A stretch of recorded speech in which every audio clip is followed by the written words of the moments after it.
കർത്താവായ യേശുവിന്റെ നാമത്തിൽ ഏവർക്കും ക്രിസ്തീയ വന്ദനങ്ങളെ അറിയിക്കുന്നു. ദൈവമായ കർത്താവ് നമ്മെ എല്ലാവരെയും ഒരുമിച്ച് അനുഗ്രഹിക്കുമാറാകട്ടെ.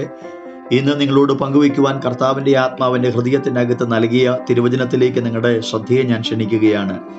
രൂത്തിന്റെ പുസ്തകം 2-ാമത്തെ അധ്യായം 2-ാമത്തെ വാക്യം ഞാൻ നിങ്ങളെ വായിച്ചു കേൾപ്പിക്കാം. എന്നാൽ മോവാബിയ സ്ത്രീയായ രൂത്ത് നവോമിയോട്, ഞാൻ വയലിൽ ചെന്ന് എന്നോട് ദയ കാണിക്കുന്നവനെ ആശ്രയിച്ച് കതിർ പിറക്കട്ടെ എന്ന് ചോദിച്ചു. പൊയ്ക്കൊള്ളുക മകളെ എന്ന് അവൾ അവളോട് പറഞ്ഞു. വളരെ സുപരിചിതമായ ഒരു തിരുവചന ഭാഗമാണല്ലോ നാം ഇവിടെ വായിച്ചു കേൾക്കപ്പെട്ടത്. ഈ തിരുവചന ഭാഗത്തിൻ്റെ അകത്ത് മോവാബിയ സ്ത്രീയായ രൂത്ത് തൻ്റെ അമ്മാവിയമ്മയായ നവോമിയോട് ചോദിക്കുന്നൊരു ചോദ്യവും അതിന് അമ്മാവിയമ്മയായ നവോമി രൂത്തിന് നൽകുന്ന മറുപടിയുമാണ് രേഖപ്പെടുത്തിയിരിക്കുന്നത്. എന്താണ് രൂത്ത് നവോമിയോട് ചോദിക്കുന്നത്? എന്നോട് ദയ കാണിക്കുന്നവനെ ആശ്രയിച്ച് കതിർ പെറുക്കട്ടെ എന്നതാണ്. അതിന് മറുപടിയായി നവോമി നൽകുന്ന വാക്കുകൾ ശ്രദ്ധിക്കണമേ. പൊയ്ക്കൊള്ളുക മകളെ എന്നുള്ളതാണ്. തൻ്റെ ചോദ്യം എന്നോട് ദയ കാണിക്കുന്നവനെ ആശ്രയിച്ച് കതിർ പിറക്കട്ടെ എന്നുള്ളതാണ്. അതിന് പോകുവീൻ എന്നാണ് നവോമി നൽകുന്ന മറുപടിയും. ഈ ചോദ്യത്തിൻ്റെ അകത്ത് തൻ്റെ ആഗ്രഹമാണ് പ്രകടമാക്കിയിരിക്കുന്നത്. എന്താണ് തൻ്റെ ആഗ്രഹം? കതിർ പെറുക്കേണ്ടതിന് ആരെങ്കിലും തന്നോട് ദയ കാണിക്കണം എന്നതാണ്. കതിർ പെറുക്കേണ്ടതിന് ആരെങ്കിലും തന്നോട് ദയ കാണിക്കണം. അപ്പോൾ ദയ ആഗ്രഹിക്കുന്ന, ദയ കാംക്ഷിക്കുന്ന ഒരു രൂത്തിനെയാണ് ഈ വാക്യത്തിനകത്ത് നമുക്ക് കാണുവാൻ കഴിയുന്നത്. തൻ്റെ ആഗ്രഹം തന്നോട് ആരെങ്കിലും ദയ കാണിക്കണം എന്നുള്ളതാണ്. നിങ്ങൾ ശ്രദ്ധിക്കണമേ, ദൈവം തൻ്റെ ആഗ്രഹത്തെ സഫലമാക്കി എന്നത് തുടർന്ന് നാം 2-ാം അധ്യായം പഠിക്കുമ്പോൾ നമുക്ക് മനസ്സിലാക്കാൻ കഴിയുന്നു. 2-ാമത്തെ അധ്യായം 10-ാമത്തെ വാക്യവും 2-ാമത്തെ അധ്യായം 13-ാമത്തെ വാക്യവും വായിക്കുമ്പോൾ തൻ്റെ മേലായ ദയ വെളിപ്പെട്ടു എന്നത് രൂത്തിൻ്റെ വാക്കുകളിൽ നിന്ന് നമുക്ക് ദർശിക്കുവാൻ കഴിയും. 2-ാമത്തെ അധ്യായം 10-ാമത്തെ വാക്യത്തിൽ നാം ഇപ്രകാരം കാണുന്നു. എന്നാറെ അവൾ സാഷ്ടാംഗം വീണ് അവനോട്, ഞാൻ അന്യദേശക്കാരത്തിയായിരിക്കെ നീ എന്നെ വിചാരിപ്പാൻ തക്കവണ്ണം നിനക്കെന്നോട് ദയ തോന്നിയത് എങ്ങനെയെന്ന് പറഞ്ഞു. രൂത്ത് ബോവസിനോട് പറയുന്ന സംസാരിക്കുന്ന വാക്കുകൾക്കകത്ത് അവിടെ നിൽക്കുന്നൊരു കാര്യമുണ്ട്. ഞാൻ അന്യദേശക്കാരത്തിയായിരിക്കെ നീ എന്നെ വിചാരിപ്പാൻ തക്കവണ്ണം നിനക്കെന്നോട് ദയ തോന്നിയത് എങ്ങനെ? അപ്പോൾ ആഗ്രഹമായിരുന്നു ആരെങ്കിലും തന്നോട് ദയ കാണിക്കണം. ദയ കാണിക്കേണ്ടതിന് ദൈവം ഒരാളെ ഒരുക്കി. ആ ഒരുക്കിയ ആളിൽ നിന്ന് ദയ വെളിപ്പെട്ടു എന്നത് 2-ാമത്തെ അധ്യായം 10-ാമത്തെ വാക്യത്തിൽ നമുക്ക് ദർശിക്കാം. അവിടെ രേഖപ്പെടുത്തിയിരിക്കുന്ന എങ്ങനെയാണ്? തൻ്റെ വാക്കുകളിലൂടെ, ഞാൻ അന്യദേശത്തുകാരത്തിയായിരിക്കെ നീ എന്നെ വിചാരിപ്പാൻ തക്കവണ്ണം നിനക്കെന്നോട് ദയ തോന്നിയത് എങ്ങനെ? ഇനി 2-ാമത്തെ അധ്യായം 13-ാമത്തെ വാക്യത്തിനകത്തും നമുക്കത് ദർശിക്കുവാൻ കഴിയുന്നു. 13-ാമത്തെ വാക്യം ഇപ്രകാരമാണ്. അതിന് അവൾ, യജമാനനെ, ഞാൻ നിന്റെ ദാസന്മാരിൽ ഒരുത്തിയെ പോലെ അല്ല എന്ന് വരികിലും നീ എന്നെ ആശ്വസിപ്പിക്കുകയും അടിയനോട് ദയയായി സംസാരിക്കുകയും ചെയ്യുവാൻ തക്കവണ്ണം എന്നോട് നിനക്ക് കൃപ തോന്നിയല്ലോ എന്ന് പറഞ്ഞു. ആ വാക്യഭാഗത്ത് നമുക്ക് കാണുവാൻ കഴിയുന്ന എങ്ങനെയാണ്? ഞാൻ അന്യദേശക്കാരത്തിയായിരിക്കെ നീ എന്നെ വിചാരിപ്പാൻ തക്കവണ്ണം നിനക്കെന്നോട് ദയ തോന്നിയത് എങ്ങനെ? അപ്പോൾ ഈ 2 വാക്യഭാഗങ്ങൾക്കകത്തും ദൈവത്താൽ ഒരുക്കപ്പെട്ടവൻ ദയ രൂത്തിനോട് കാണിച്ചു എന്നുള്ളതാണ്. എന്നെ കേൾക്കുന്ന പ്രിയമുള്ളവരെ, ഞാൻ ഈ വാക്യഭാഗത്ത് നിന്ന് നിങ്ങളോട് ദൂത് കൈമാറട്ടെ, ദൈവത്തിൻ്റെ ആലോചന കൈമാറട്ടെ. നിങ്ങളുടെ ആഗ്രഹങ്ങളെ ഈ ദിവസങ്ങളിൽ ദൈവം സബലീകരിക്കും. നിങ്ങൾ ആഗ്രഹിക്കുന്ന ചില വിഷയങ്ങളുടെ മറുപടികൾ ഈ ദിവസങ്ങളിൽ വെളിപ്പെടും. ദയ ആഗ്രഹിച്ച രൂത്തിൻ്റെ മേൽ ദയ വെളിപ്പെടുന്നതായിട്ട് ഈ 2 വാക്യഭാഗങ്ങൾക്കകത്ത് നമുക്ക് കാണുവാൻ കഴിയുകയാണ്. ഇനി 3-ാമത്തെ അധ്യായം 10-ാമത്തെ വാക്യത്തിലേക്ക് വരുമ്പോൾ അവിടെ ഇപ്രകാരമാണ് രേഖപ്പെടുത്തിയിരിക്കുന്നത്.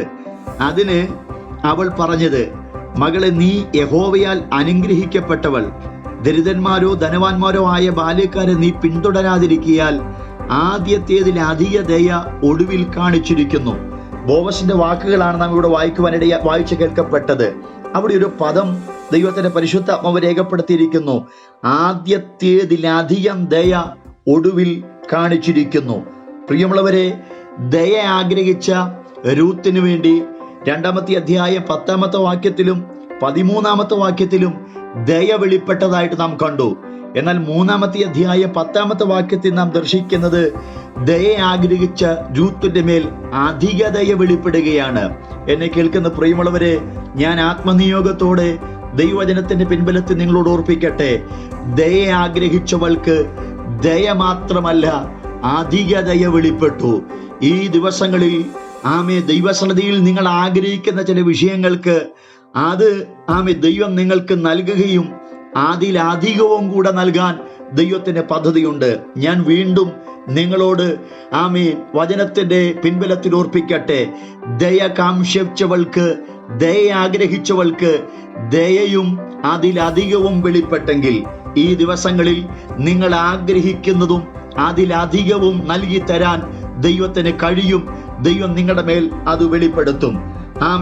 സ്തോത്രം. സമാധാനം ആഗ്രഹിക്കുന്നവർക്ക് സമാധാനവും അതിലധികവും നൽകി തരാൻ, സന്തോഷം ആഗ്രഹിക്കുന്നവർക്ക് അതും അതിലധികവും നൽകി തരാൻ, കരുണ ആഗ്രഹിക്കുന്നവർക്ക് അതും അതിലധികവും നൽകാൻ, ദയ ആഗ്രഹിക്കുന്നവർക്ക് അതും അതിലധികവും നൽകാൻ എൻ്റെ ദൈവത്തിന് കഴിയും. അത് ഈ ദിവസങ്ങൾ ദൈവം വെളിപ്പെടുത്തും. ചില കുടുംബങ്ങൾക്കകത്ത് ദൈവത്തിന്റെ പദ്ധതികൾ ഈ ദിവസങ്ങളിൽ ചലിക്കാൻ തുടങ്ങുകയാണ്. ചില വ്യക്തികളിൽ മേൽ നിങ്ങൾ ആഗ്രഹിക്കുന്നതും അതിലധികവും ദൈവം നിങ്ങൾക്ക് നൽകുകയാണ്. സ്തോത്രം. നിങ്ങളുടെ ഭൗമിക ജോലിയോടുള്ള ബന്ധത്തിലായിരിക്കാം, നിങ്ങളുടെ ആത്മീയ പ്രവർത്തനങ്ങളോട് ബന്ധപ്പെട്ടായിരിക്കാം, നിങ്ങളുടെ വീട്ടിലെ ചില വിഷയങ്ങളോട് ബന്ധപ്പെട്ടാകാം. കർത്താവ് ഈ വചനത്തിലൂടെ നിങ്ങളോട് കൈമാറുന്ന ദൈവശബ്ദം, നിങ്ങൾ ആഗ്രഹിക്കുന്നതും അതിലധികവും ഈ ദിവസങ്ങൾ ദൈവം നിങ്ങൾക്ക് നൽകി തരും. ചില ജോലിക്ക് വേണ്ടി ആഗ്രഹിക്കുന്നുണ്ട്. കർത്താവ് നിങ്ങളോട് പറയുന്നു, നിങ്ങൾ ആഗ്രഹിക്കുന്ന ജോലി അതിലധികമായത്, ശ്രേഷ്ഠമായത്, മാന്യമായതും കൂടെ നൽകാൻ ദൈവത്തിന് കഴിയും. ചിലര് ഉന്നതമായൊരു വിദ്യാഭ്യാസം ആഗ്രഹിക്കുന്നുണ്ട്. കർത്താവ് ചിലരോട് പറയുന്നു, നിങ്ങൾ ആഗ്രഹിക്കുന്ന വിദ്യാഭ്യാസത്തിന്റെ അകത്ത് അതും അതിൽ ശ്രേഷ്ഠമായ ഒരു ദൈവിക അനുഭവത്തിലേക്കും കൂടെ ദൈവം നിങ്ങളെ നടത്തുവാൻ ആഗ്രഹിക്കുന്നു. ചില ദിവസങ്ങളായി ദൈവസന്നിധിയിൽ പ്രാർത്ഥിക്കുന്ന ചില പ്രാർത്ഥനകളുണ്ട്. ദൈവത്തിന്റെ പരിശുദ്ധാത്മ നിയോഗത്തോടെ ഞാൻ നിങ്ങളോട് പറയട്ടെ, നിങ്ങൾ പ്രാർത്ഥിക്കുന്ന വിഷയത്തിന്റെ മറുപടി അത് ദൈവം നിങ്ങൾക്ക് നൽകും. അതിനകത്ത് അധികമായത്, ശ്രേഷ്ഠമായതും കൂടെ വെളിപ്പെടുത്താൻ കർത്താവിന് ഈ ദിവസങ്ങളിൽ പദ്ധതിയുണ്ട്. ഞാൻ എൻ്റെ വാക്കുകൾക്ക് വിരാമം കുറിക്കട്ടെ. സ്തോത്രം. ദയ ആഗ്രഹിച്ച രൂത്തിന്റെ മേൽ ദയ മാത്രമല്ല അധികം ദയയും വെളിപ്പെട്ടതുപോലെ, പ്രിയമുള്ളവരെ, നിങ്ങൾ ആഗ്രഹിക്കുന്ന, നിങ്ങൾ കാംക്ഷിക്കുന്ന, നിങ്ങൾ പ്രാർത്ഥിക്കുന്ന ചില വിഷയങ്ങൾക്കകത്ത് അതും അതിലധികവും കൂടെ ദൈവത്തിന്റെ ആത്മാവ് ഈ ദിവസങ്ങൾ നിങ്ങൾക്ക് വേണ്ടി ഒരുക്കും. അത് നിങ്ങളുടെ കണ്ണ് കാണും, നിങ്ങളുടെ കാതിൻ്റെ അകത്ത് ആ മറുപടി കേൾക്കും. സ്തോത്രം. നിങ്ങളുടെ കരത്തിൽ അത് വഹിക്കപ്പെടും. ദൈവമായ കർത്താവ് അതിനു വേണ്ടി നിങ്ങൾക്ക് വേണ്ടി പ്രവർത്തിക്കുന്ന ദിവസങ്ങളാണ്. നിങ്ങൾ ആഗ്രഹിക്കുന്നതും അതിലധികവും ദൈവം നിങ്ങളുടെ മേൽ വെളിപ്പെടുത്തും. അതിനായി പ്രാർത്ഥനയോടെ ദൈവസന്നിധാനം നമുക്കാകാം. കർത്താവ് നമ്മളെ ഒരുമിച്ച് അനുഗ്രഹിക്കുമാറാകട്ടെ.